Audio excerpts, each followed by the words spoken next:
Il y a eu un choc inflationniste très important, autant aux États-Unis qu'en Europe. Aux États-Unis, le choc s'est traduit par des tensions salariales très importantes. C'est ce que veut combattre la Federal Reserve. En Europe, les choses sont de nature différente. On a une vraie crise énergétique associée à cette inflation.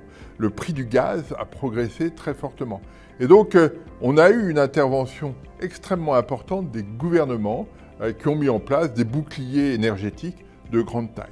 Et ce sont ces éléments qui, en Europe, ont permis de maintenir l'activité à un haut niveau tout au long de l'année jusqu'à maintenant.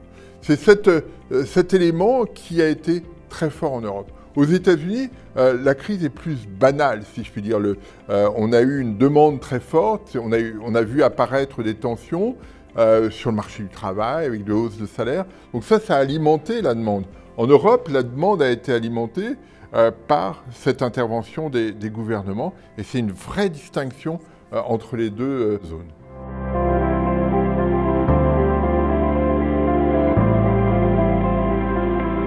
Le scénario global, il est de maintien d'une politique monétaire restrictive partout. L'objectif pour les banquiers centraux est de faire de telle sorte que l'inflation ne s'inscrive pas dans la durée, tant aux États-Unis qu'en Europe. Donc on doit imaginer que dans les prochains mois, les taux d'intérêt des banques centrales continuent de remonter et restent élevés tout au long de l'année 2023. Ça aura deux conséquences. La première, immédiate, c'est que l'activité va être fragilisée. Sur le marché immobilier, sur les capacités des entreprises ou des ménages à dépenser parce que leur pouvoir d'achat sera encore écorné et que les entreprises font face à des conditions financières et des prix de l'énergie beaucoup plus élevés, notamment en Europe.